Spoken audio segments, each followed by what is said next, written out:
హైదరాబాద్లోని గచ్చిబౌలి ఇండోర్ స్టేడియంలో 72వ నేషనల్ ఉమెన్స్ కబడ్డీ ఛాంపియన్షిప్ పోటీలు జరుగుతున్నాయి.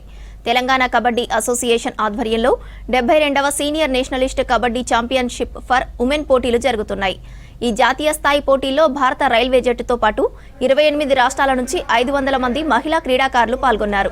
ఈ టోర్నమెంట్లో నైపుణ్యం కలిగిన వారు సెప్టెంబర్ 2026లో జపాన్లో జరగనున్న ఆసియా క్రీడలు, వరల్డ్ కప్కు భారత జట్టు ఎంపికకు ఈ పోటీలు కీలకంగా మారతాయన్నారు తెలంగాణ కబడ్డీ అసోసియేషన్ అధ్యక్షులు కాసాని వీరేష్.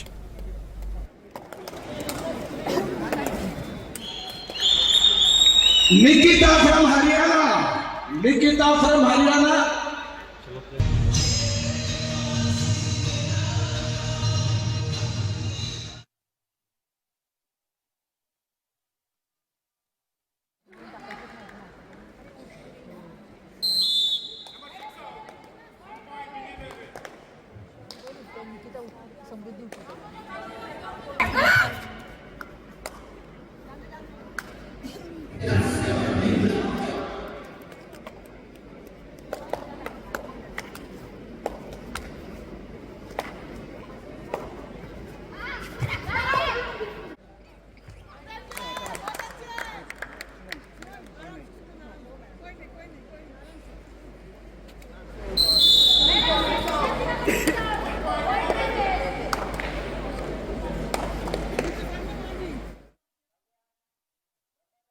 ప్రో కబడ్డీలో మెన్నే ఉండదు, ఉమెన్ కూడా రావాలి అని అనుకుంటున్నాం. మొన్ననే మనం బంగ్లాదేశ్లో ఇండియా టీం ఎప్పుడైతే గెలిచిందో ఆ టీం గెలిచినప్పటి నుంచి ఈ యొక్క డిమాండ్ ఎక్కువగా అయిపోవడం, దాంట్లో భాగంగానే ఈ యొక్క సీనియర్ నేషనల్స్ కూడా ఇక్కడ హైదరాబాద్లో జరుగుతుంది. దీనికి ఎక్కడ కూడా తగ్గకుండా ప్రో కబడ్డీ ఏ విధంగా అయితే లీగ్ ఉంటుందో ఆ లీగ్ దాన్ని దృష్టిలో పెట్టుకొని అన్నీ కూడా మనం ప్లేయర్ స్టాట్స్ కూడా స్టార్ట్ చేసాం ఈసారి. అలాగే మన జియో హాట్స్టార్తో పాటు మెయిన్ ఛానల్స్ అన్నింటిలో కూడా లైవ్ టెలికాస్ట్ అవడం, ఇంకోటి ప్లేయర్స్ కూడా ఎక్కడ కూడా తీసుకోకుండా వాళ్ళకి అన్ని ఇంటర్నేషనల్ ఫెసిలిటీస్ స్టార్ట్ చేయడం.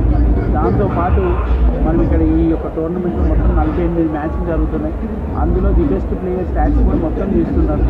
అందులో గెలిచి రాబోయే రోజుల్లో అతి త్వరలో ఉమెన్ కబడ్డీ లీగ్ అనేది ఉంటుందని తెలియజేస్తూ ఈ ఛాంపియన్షిప్ ఒక మంచి వేదిక అవుతుంది. ఎందుకంటే మనకి సెప్టెంబర్లో జరగబోయే ఏషియన్ గేమ్స్ ఏదైతే జపాన్లో జరుగుతున్నాయో దానికి ప్రాబబుల్స్ మన ఇండియన్ ఉమెన్ కబడ్డీ టీం ఏదైతే ఉంటుందో ఆ టీం ప్రాబబుల్స్ కూడా ఇందులో నుంచే సెలక్షన్ జరుగుతుంది.